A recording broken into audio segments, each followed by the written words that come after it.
It is yet another great day to get better. Welcome to Becoming Undone, the podcast for those who dare bravely, risk mightily, and grow relentlessly.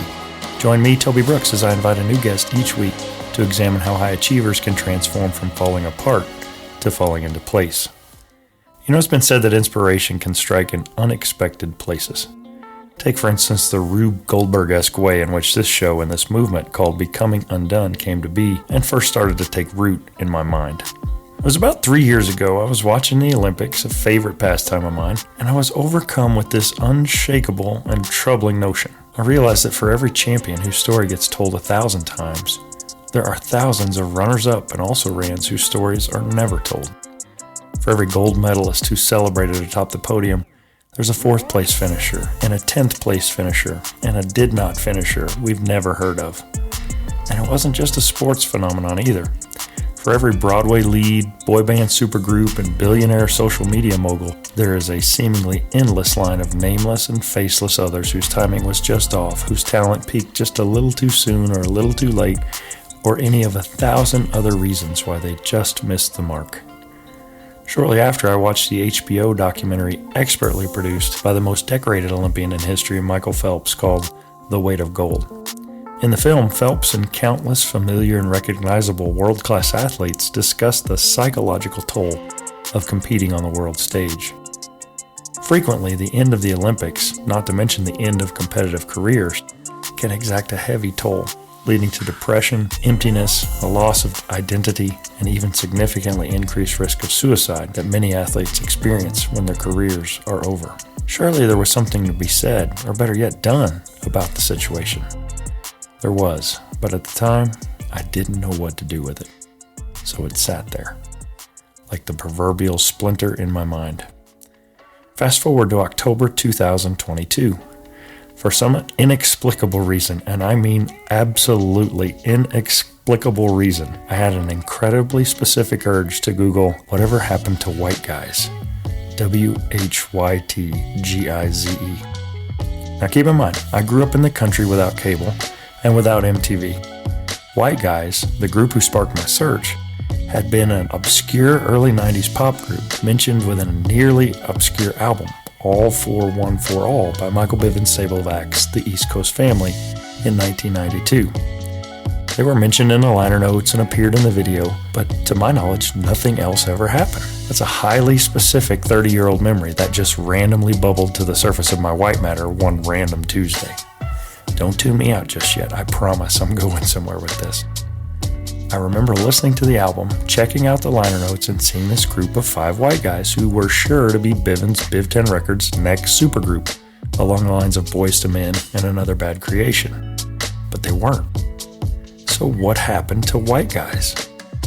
What I discovered on my search was that I wasn't alone in my curiosity. As a matter of fact, 90s pop culture expert and former MTV VJ Dave Holmes had put together a 10-part passion project, Waiting for Impact, focused entirely on tracking down the people and the story of how the group, who actually started their journey as Too Special, then Sudden Impact, then White Guys, how they came to be, and the story behind their near brush with pop stardom. The show sent me down this blissful and wildly engrossing and entertaining rabbit hole of the songs and the entertainers of my youth. Dave not only tracked down every member of the group, got their story, and published it all on the web to glorious effect. He also interviewed several other 90s icons like Joey McIntyre of the New Kids on the Block and Freedom Williams, formerly of CNC Music Factory. And to loosely paraphrase an episode of Seinfeld, it was real, and it was spectacular. About the same time, I spent a week in Rancho Mirage, California, as I've mentioned on previous episodes, observing addiction care and treatment at the Hazlet and Betty Ford Center. I was struck by how most of the patients participating in the program had recognized the high cost of their past mistakes, and they were resolved to do better on their next opportunity, and their lives had come apart at the seams, figuratively coming undone. They committed to a difficult but worthwhile process of healing and recovery that would continue as long as they lived. They had become works in process, undone. Suddenly and forcefully, the 4 of these individual and what I thought were isolated ideas, people just off the podium, the depression and despair that can come after things like the Olympics end, a random podcast about a 90s boy band who never released an album, and the steely resolve of addiction patients overcoming and getting better and fighting back.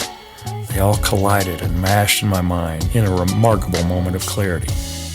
Nearly missing, failing, just falling short, the stories of real people who had fallen apart only to later fall into place in a podcast like Dave's, but with inspiration from shows like Lewis Howes' School of Greatness.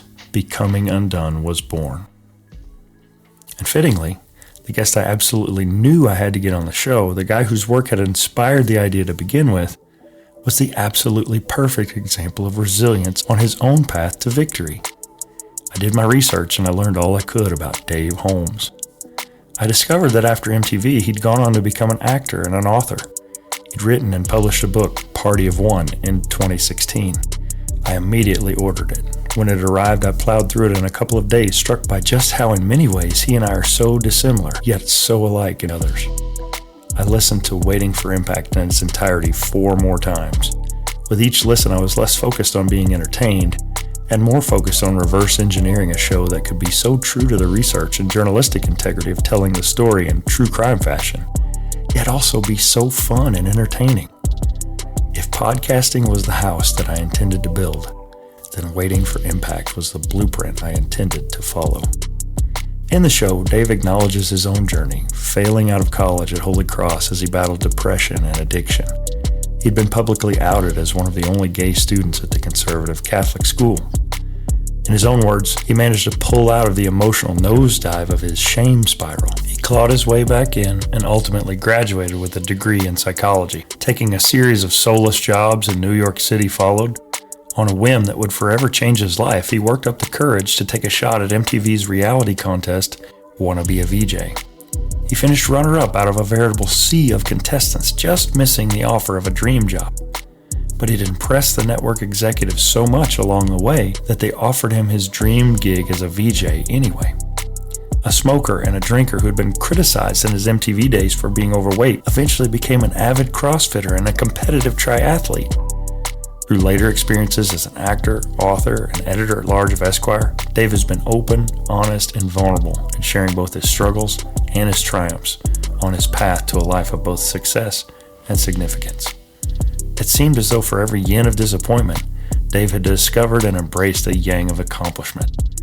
If anyone knew what it meant to go from falling apart to falling into place, it was Dave.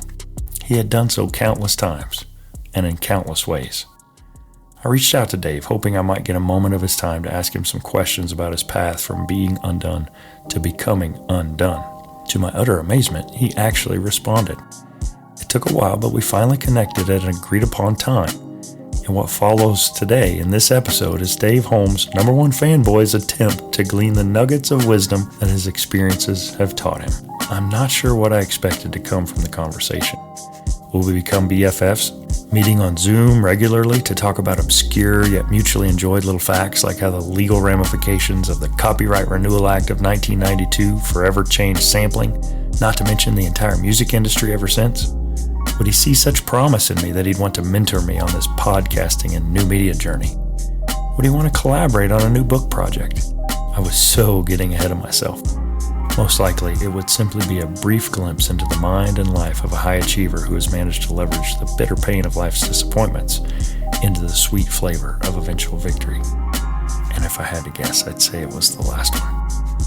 Regardless, I'll forever be grateful and in Dave's debt for him graciously taking the time to tell his story, share some laughs, and to inspire listeners with a life well lived.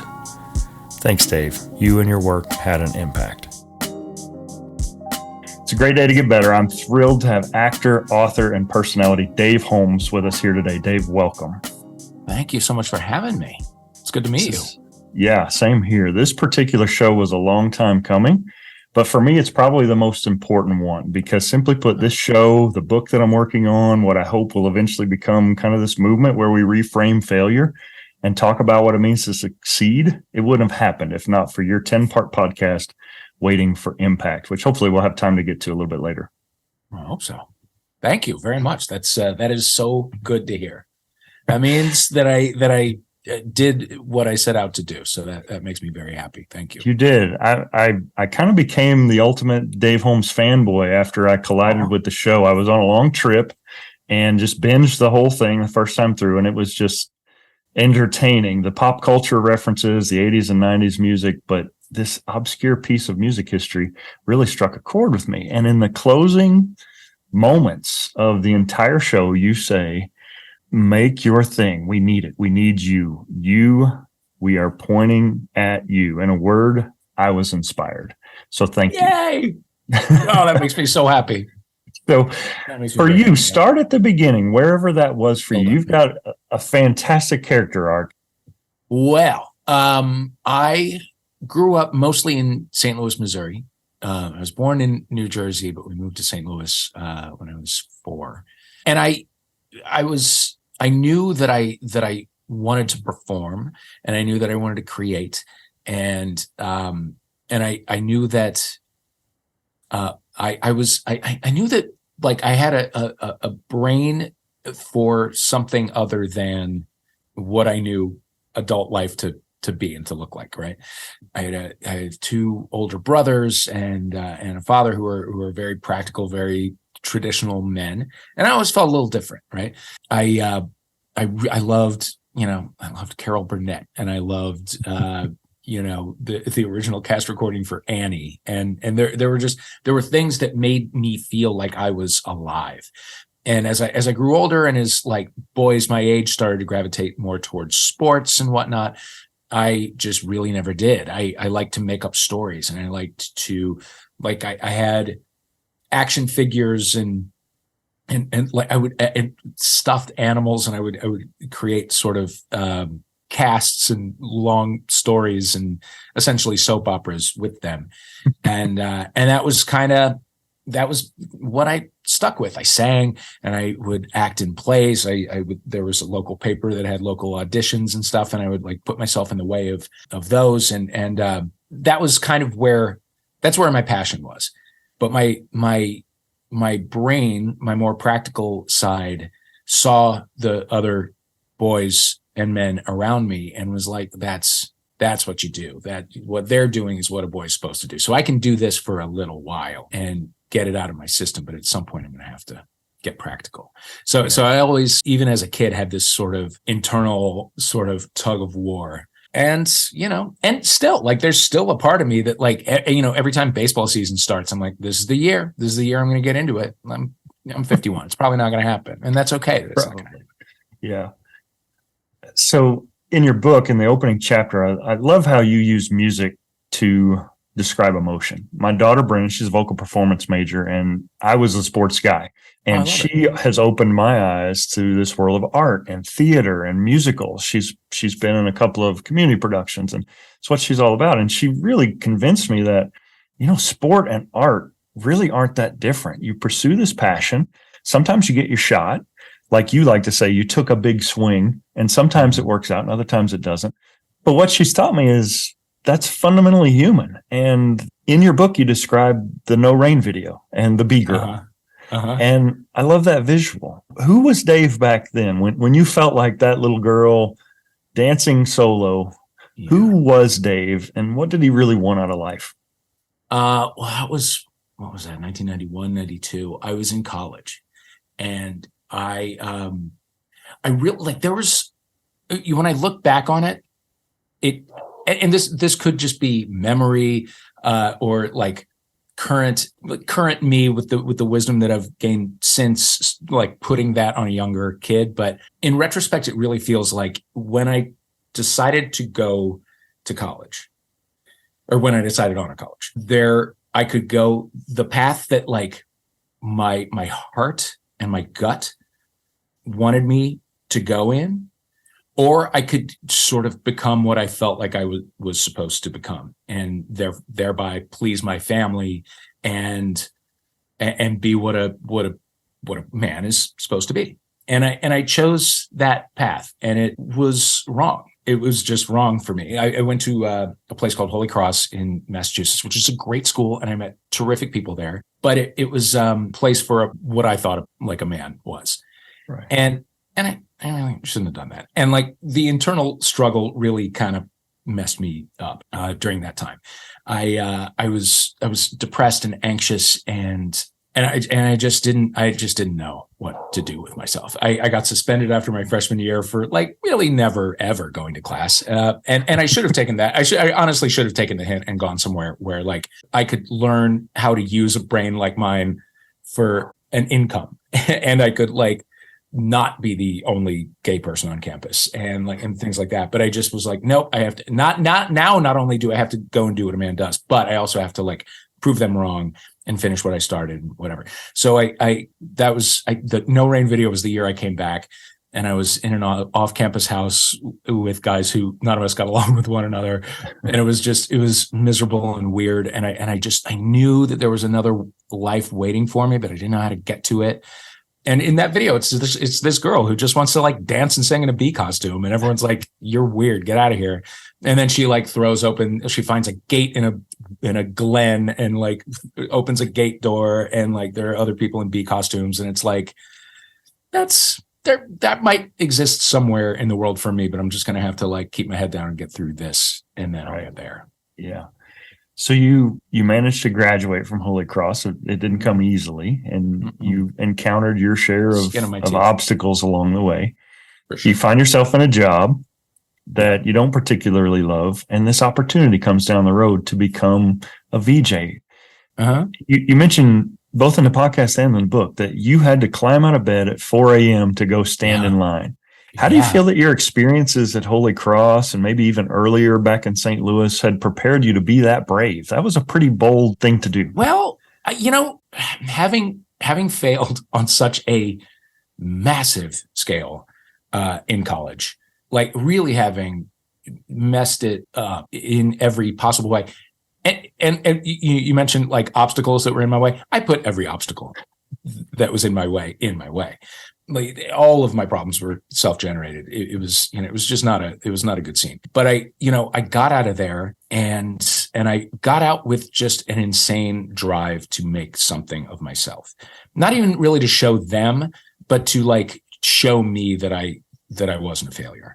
And so even when I was, in this like advertising job that I didn't like, I was still doing improv shows in bars for 3 people, where there were like twice as many people on stage as there were in the audience, and like, attempting stand up and just doing a million, just trying to find my thing. And then I saw this ad, or no, it wasn't even an ad. It was a story on billboard.com about what would turn out to be want to be a VJ. And I, of course, grew up in front of MTV.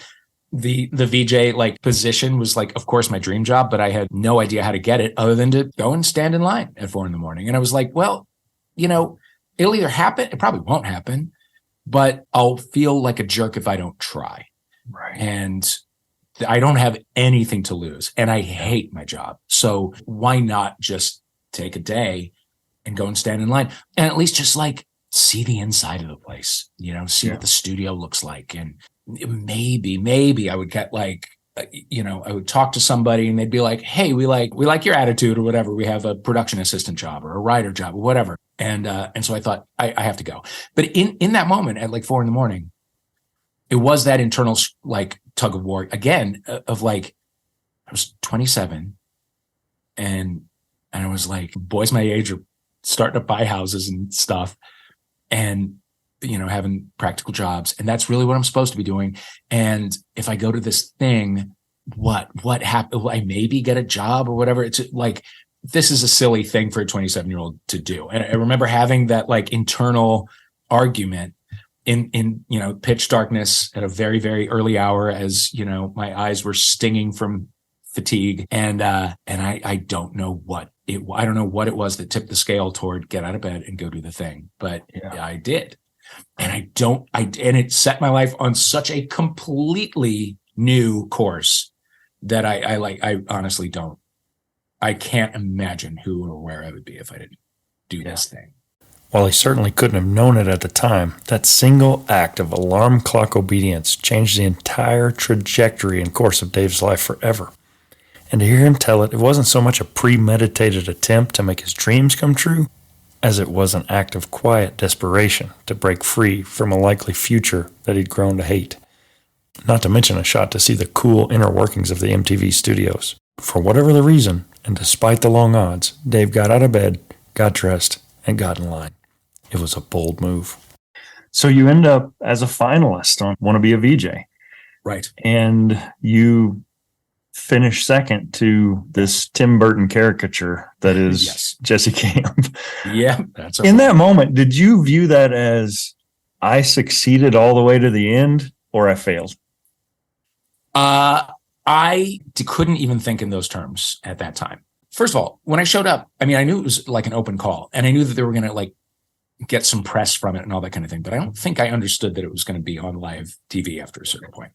And then I understood that and I thought, well, that's going to, you know, if anything happens, that's going to be very strange. And I'm going to have to keep not going to work. But they, from this, like they had until midnight on Tuesday to let us know if we had made the top 10 and would therefore need to be in the studio the next morning. And they called it like, seriously, like 11:58 on Tuesday. And and from that time, I just was operating in a state of shock. Right. Yeah. And the whole thing is such a blur. I found the VHS tapes at my parents' place and I digitized them and I am terrified to watch. So I haven't yet. But that whole situation was so strange and so exciting. And I really don't think I ever thought that I had a shot of winning. So in my head, it was like lose the best you can. Whatever emotions you might have about not winning, just stick a pin in them and come back another time and be sad or angry or whatever.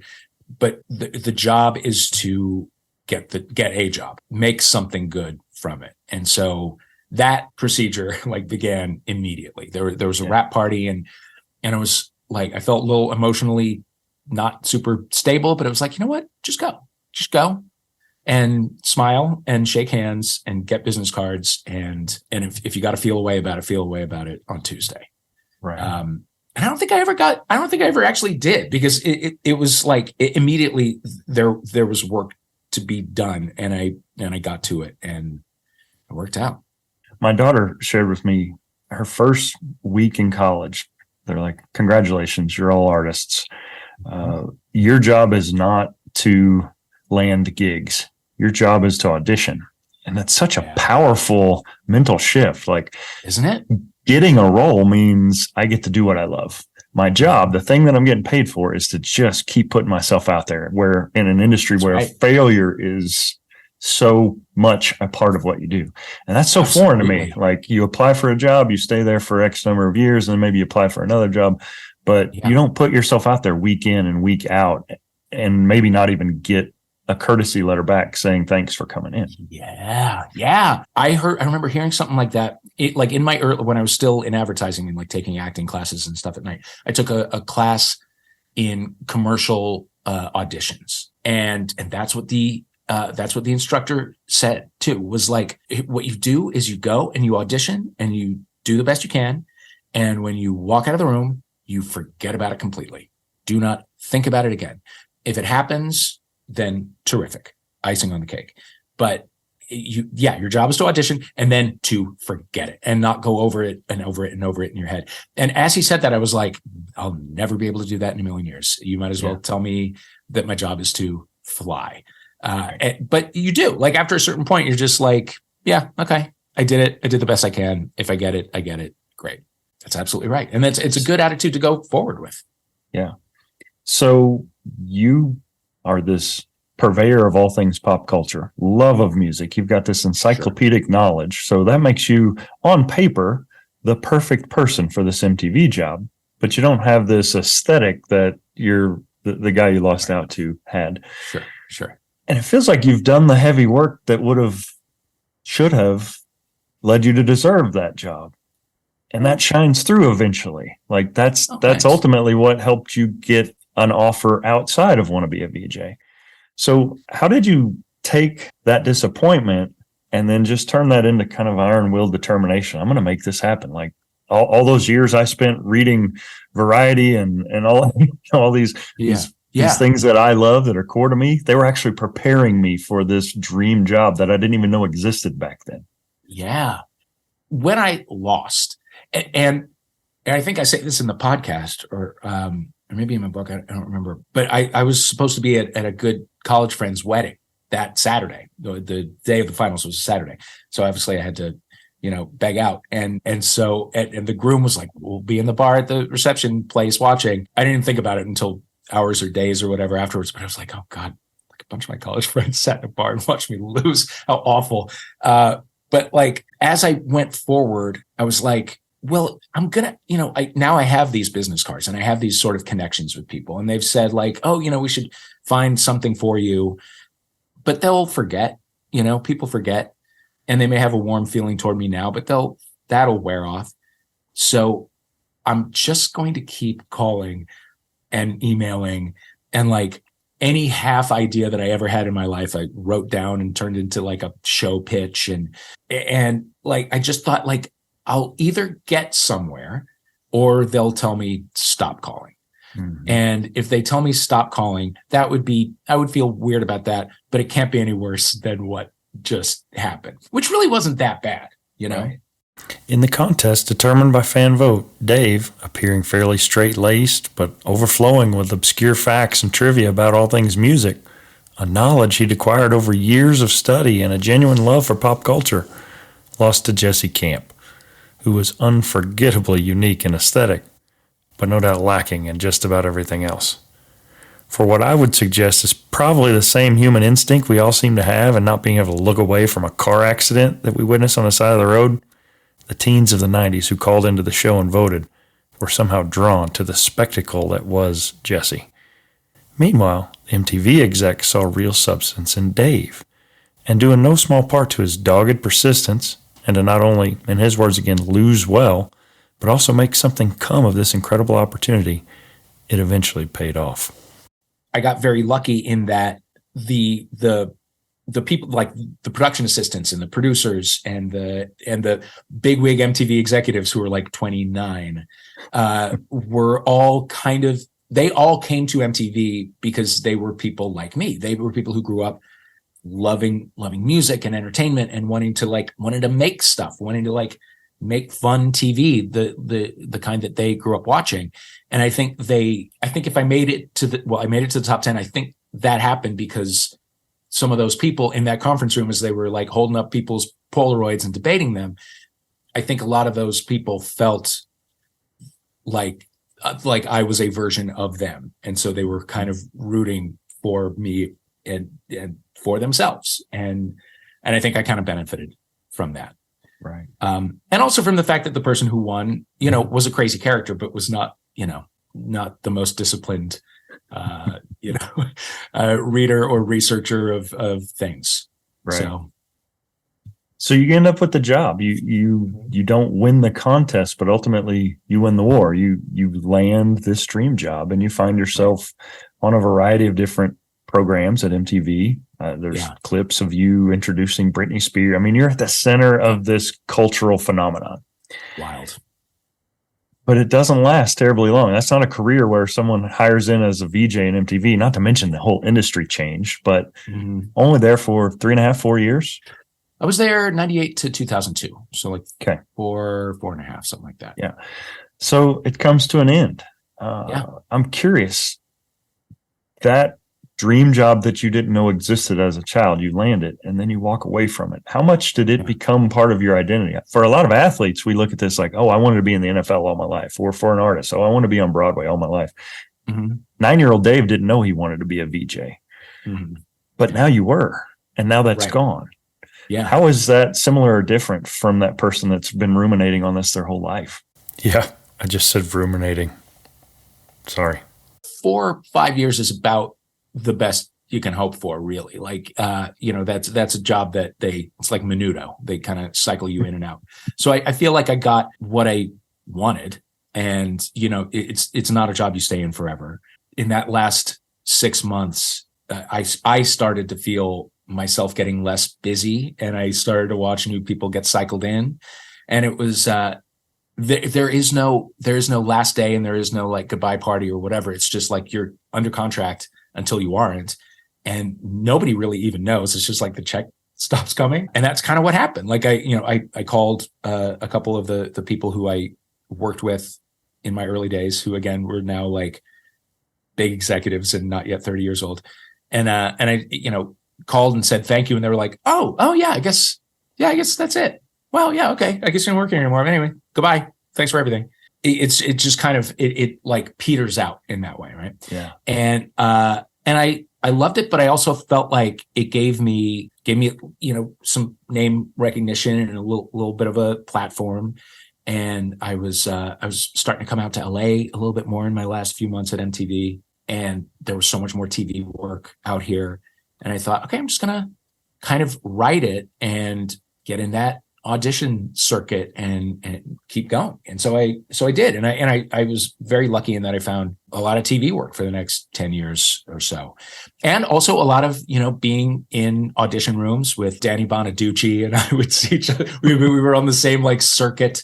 There's like a handful of guys who were, who's the guy? Roger Lodge. There were a bunch of us who kept, kind of bumping into one another. And sometimes it worked out and sometimes it didn't. And I stayed afloat for longer than I thought I would. Right. Yeah. I love the visual. So I spend a lot of time. My wife works with children pretty extensively. So you get to talk with them and they're just so precious. You talk to a 9-year-old, hey, what do you want to be? I want to be an influencer. Like every little kid now wants to be an influencer. And so now you're a podcaster. Like, again, this is not something that young Dave back in St. Louis knew existed. So talk me through that transition from MTV to TV work to now you have this kind of burgeoning media empire growing under your own feet. Yeah. I mean, here's hoping. It is not a thing that existed when I was growing up. And it is also not a thing that I can explain to my own mother. I truly like when Waiting for Impact came out, I really was eager for her to listen to it. And she was like, well, what time is it on? I was like, well, that's not really, it's kind of just always on. Well, what channel? It's not really a channel. Like, so when I get in my car, what station do I go? It's not that. It's a little tricky. And I still, like, even really my older brothers, I can't quite explain to them what it is that I do. Yeah. I was very lucky in like the early days of podcasting. I was able to, Jimmy Pardo, Jimmy Pardo, one of the greatest comedians of all time, was very early into the podcast world with a show called Never Not Funny. And he was an acquaintance of mine when I first moved out to LA. And so he had me on and I immediately saw like what this new sort of form could be. He's somebody who is brilliant, but it's very difficult in the world that existed in whatever it was, 2005, for him to get to the next level because his comedy is all crowd work, which you can't really do on a late night show. You have to do like your bits, and his bits are funny, but his crowd work is like out of control, amazing. So he created this thing for himself and it immediately caught on. And this was right when I was in kind of an early stage of my career where I was like, pitching shows and going on general meetings and finding out that all that the networks really wanted was like, saucy, unscripted shows. Can you maybe pitch a docuseries about like an erotic cake baker or something? No, I can't. I don't think I can. I don't think that's what I was here to do. But there was this thing where it was like the playing field was wide open. Anybody with a microphone could get on and make something, and everybody's got an equal shot of exploding. Right. And in the last, 12, 15 years, we found that to be true. Like I've seen friends who didn't quite know where they fit in now own media empires. Like, as you've said, like, Karen Kilgariff and Georgia Hardstock I've known forever. And they both have worked steadily, but never really broken through. And then they got together and they did My Favorite Murder. And now they own houses in the hills and they're making stuff that they love. And they, hired me to do Waiting for Impact, which I'm grateful for. So over time, I have a few that I do myself. And then as my writing career kind of became a thing and I got a regular, magazine gig, ideas that aren't quite books, but are a little bit more than a magazine piece, I can sort of now say like, okay, well, what's the 6 to 10 episode thing that I can make out of this and interview people and tell the story in a different way. I've ran into this. I love to write and I've tried Medium. I've tried blogs. I've tried social media, and people will listen to me read what I've written Yeah. way more readily than they'll read what I've written. Absolutely. But also maybe that's just a better way, and we didn't have it before. Like, I don't think that it's necessary amount of attention, whether you're listening or like looking at words, right? We just didn't really have. We had like maybe AM radio, and then after a time like This American Life and Radio Lab and stuff like that, like audio ways to tell stories. Yeah, for sure. What advice would you give the little boy who was in pursuit of your childhood dreams? Follow your gut. Just follow your gut. There is, your head's going to get you into a lot of trouble. And I guess, I don't know whether this is a good or a bad thing. Let's say it's a good thing. We're now in a world where you're probably not going to get rich. If you want to get into the entertainment world, unless you're in a family that's already rich, you're probably not going to get super rich. The era of the blockbuster is largely gone. So an attempt to please everybody is going to bum you out and probably not work. But something that you're nuts about, like a story that you're dying to tell, or a song that you're dying to sing, or a thing that only you can write, or whatever, do that thing and put it out there, and it'll find its audience, and you might be able to sustain yourself. You might be able to have like a comfy middle class existence, to the degree that exists in America anymore. You can do that thing. You can make an honest living. You probably won't be rich, and you definitely don't want to be famous.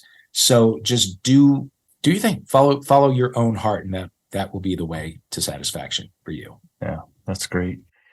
One thing I was surprised about as I'm reading through, and you had talked about smoking all through school and drinking and not being healthy, but by the last chapter, you're a CrossFitter, you're a triathlete, you're a marathoner. Is that just a product of being surrounded by that in Southern California, or was there something within you that ultimately led you to make that decision? You don't just roll out of bed and run a triathlon. That is a conscious choice. No, that is a conscious choice. And part of it is living in Southern California, where not only is it beautiful every day, and you can always go outside and you can always get on your bike or go for a run or whatever. And not only are you surrounded by like people who are in really good shape, and if you aren't, you got to look in the mirror and, deal with that fact. But also, like, the nightlife is terrible. I'm so lucky in that, like, I would much rather stay home than like go to a club.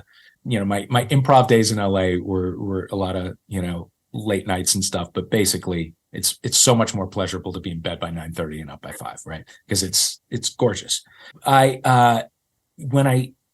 guess it was the mid-aughts when I did my first triathlon, and the way that I justified it to myself was that I was out of school, and I was kind of trucking along career-wise and doing things that I knew that I could do. And I felt like I hadn't had the feeling of gradually getting better at something, like absolutely sucking at something. And then day by day, learning and growing, or whatever, training yourself to get better and better and better. And like doing something in May that I couldn't do in January is not an experience that I had in a long time. And I felt like that was something that I needed. And so I did, and I loved it. And I got very emotional when I crossed the finish line, and I was like, well, okay, I do stuff like this now. And I'm doing New York City Marathon again this year, and I'm dreading it, but it's January, and that's in November. And by the time November rolls around, it'll still hurt a lot, but I will have trained myself to do it. And that's something everybody really needs. You got, like, whether it's that or needlepoint or a video game, if you want it to be, like, doing something that requires daily work and improvement is super, super important. Yeah. By now, you know my motto: strategic in purpose, relentless in pursuit, better every day. Dave hits the nail on the head. Couldn't have said it better myself. And even though my goals for the near future involve a weight room and a half marathon, Dave's reminder to pursue something you can suck at for a little while comes at a perfect time for me. That was me, this podcast idea. I said, I'm not just going to dabble in this. My daughter and I dabbled with one. I think we produced 4 episodes her freshman year of college, with the idea being I'm a professor, she's a student. Oh, that'll be fun banter. We'll disagree. But I didn't do it regularly. With this, I said, screw it. I'm all in. I'm doing at least 3 episodes a week. I'm going to launch with 10. Good. And a year from now, we'll have 150, and we'll reassess and see if this is worth the investment or not. But it's been great. Yeah. It's taught me new skills. It's helped me reconnect with people that I've lost touch with, connect with new people that I've never met. So it's been really cool. I love it. And yeah, you really do. You have to commit. You have to really commit, because it's so easy not to do stuff. But it's great if you do what you've done, which is make a goal for yourself, but also tell people about it. Yeah. So that if you don't do it, there's an added element of shame. I find that I'm Catholic, so I find that shame can be a really, really good motivator. Right. So let's pivot a little bit and talk about the show. Where did this idea for Waiting for Impact come from? Well, Waiting for Impact is the story of a boy band called Sudden Impact, who were featured in the video for Motown Philly by Boyz II Men. Boyz II Men now is the top selling R&B group of all time. But at the time, they were one of the acts that a guy named Michael Bivins, who was in Belle Biv DeVoe and New Edition, he got a development deal with Motown, and he signed 3 artists right away, which were Boyz II Men, who blew up. Another Bad Creation, who were I think there were 7 of them. They were like kids, like 12 and under. They had a couple top 10 songs. And then the third act was this boy band, Sudden Impact. And they're featured in this video for literally less than 3 seconds. And it's seamless black background. They surround Michael Bivins in a semicircle, and their name is in lights above them. And they point at the camera. It's this very bold, Sudden Impact, just get ready. And I was ready. And this was right at my B-girl time in history, where I was, music video was my window into the land of Oz, kind of. And I was super depressed, so I spent a lot of time in front of the TV. And I remember seeing that video a million times, and in the back of my head being I wonder when this Sudden Impact album is going to come out, because surely they're not just going to put them in the video and then not release anything. But they never released anything. And it was something that was just, that existed kind of in the back of my mind. And then I moved to Los Angeles, and I started doing a lot of improv. And one of my good friends from those days is a guy named Scott Gimple, who has gone on to become the showrunner for The Walking Dead.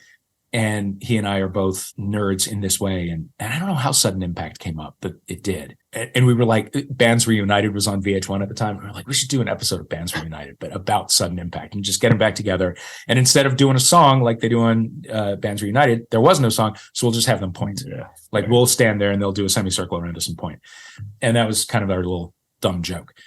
But it remained in the back of my mind. And then, as I said, I started writing became more of my career, and I got a job at Esquire, and I did this book, and this idea, which I really wanted to flesh out, wasn't a book and it wasn't a magazine piece. But as after Serial happened and people developed this appetite for kind of investigative shows, I thought maybe this is it, a true crime show about a disappearance, but it's nobody died and nobody murdered anybody, but there's probably some kind of music industry, business trickery or mishaps or whatever.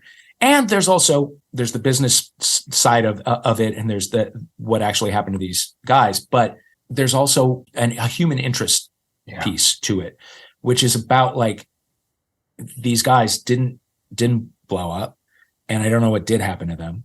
And they got this huge introduction to the world, and then nothing happened. And that happens so much. There are so many things that you think are going to explode and they don't. And then you have to keep living. So how do you do that? It happened to me a bunch. It happened to people I know a bunch. And so I thought all right, there's interest, there's something that I really can sink my teeth into in this story. And Karen Kilgariff and Georgia Hardstark had just started Exactly Right, which is their kind of podcast indie label. And they're friends of mine. And we went to the 101 Cafe and had coffee, and I pitched them the idea, and they were yes, do it for us. And so I did. Yeah. It's a fantastic piece. Thanks. The pop culture side of it and the music side of it, to me, is the frosting, but you're absolutely right. The real core is this. There are stories there of just these near misses, just people who were just right on the cusp of superstardom. Yeah. And it never really formalized. And just like you, that was the idea for this show, was what do you do with that?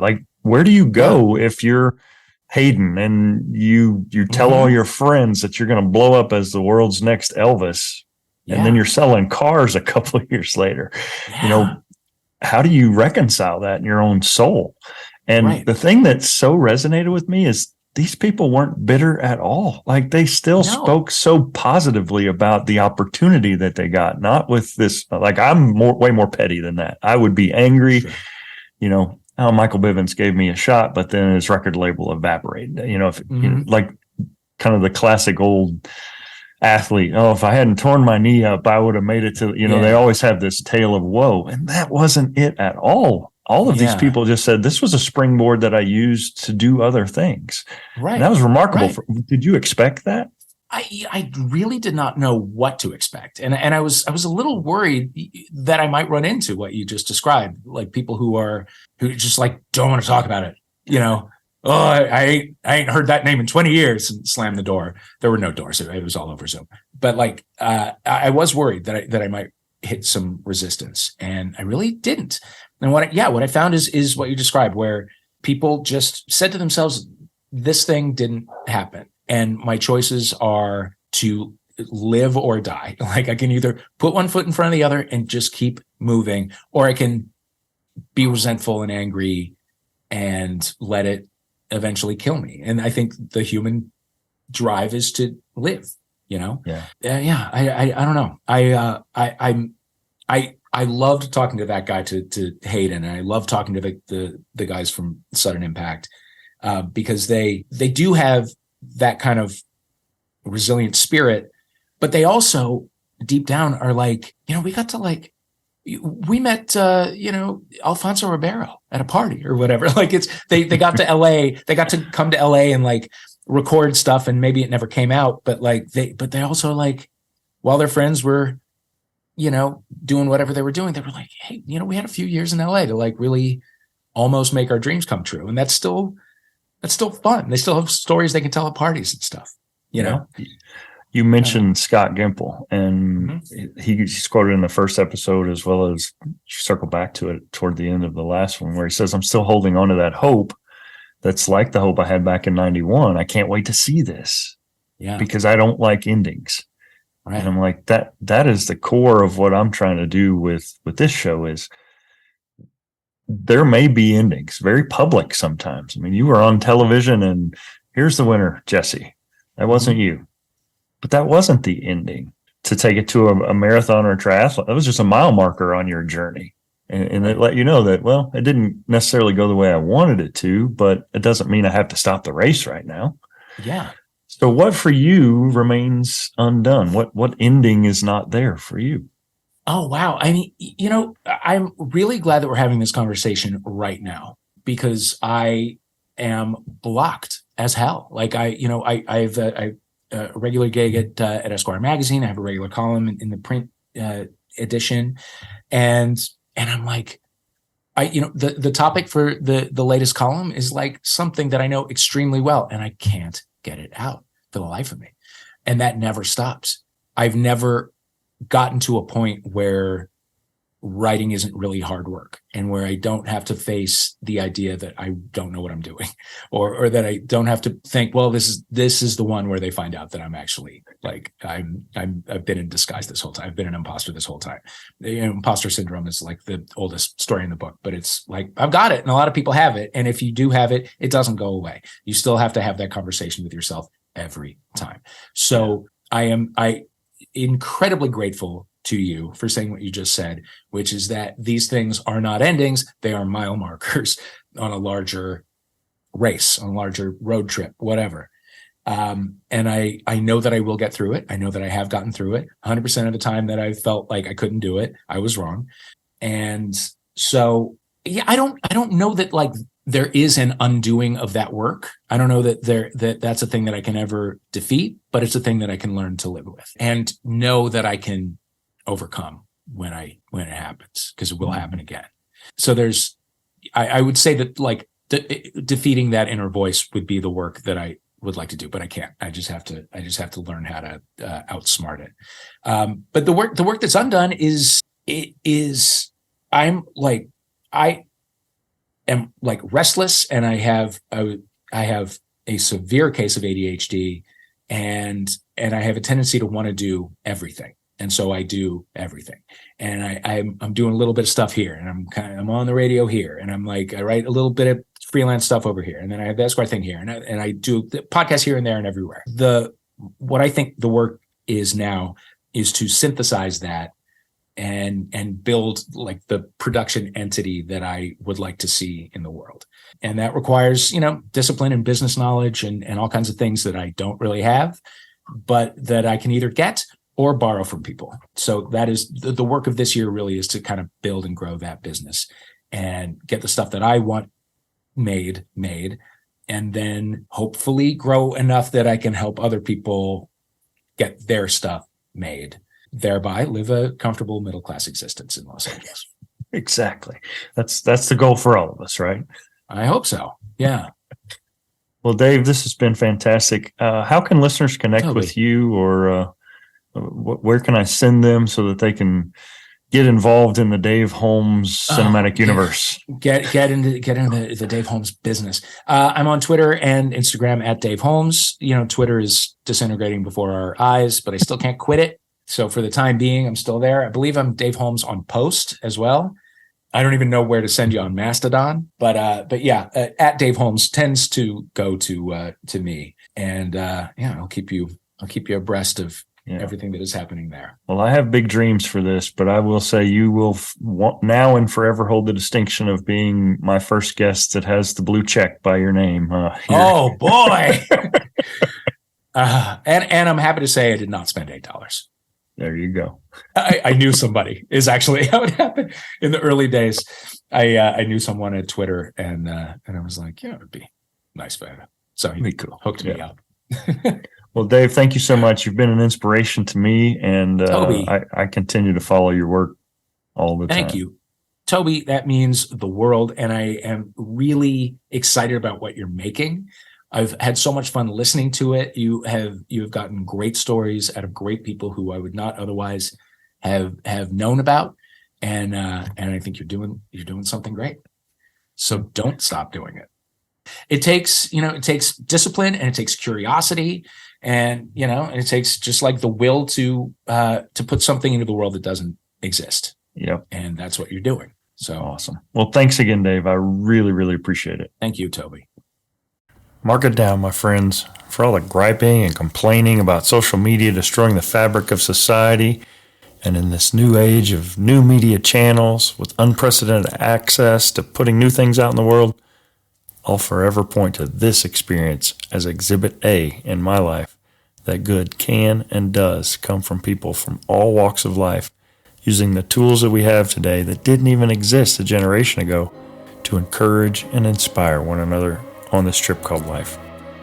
There was a time in the not-so-distant past where the orbit of someone like Dave Holmes would never have overlapped with my own. What's more, that same time likely wouldn't have had a place for the story he so expertly weaved about a group of 5 young men from Virginia who miraculously found their way into the biggest smash hit video of 1991, only to dissolve into obscurity. Just like that band Sudden Impact, and the author and the host of the show about them, beneath the surface of what some would call failure is a story of resilience and redemption. Dave Holmes has found a way to move beyond temporary setbacks to be successful. And I will never forget the time he was willing to not just inspire a nameless, faceless fan like me from afar, but also to come on my show and do it in person. So Dave, if you're listening, I'm giving you that steely, sudden impact point of approval right now.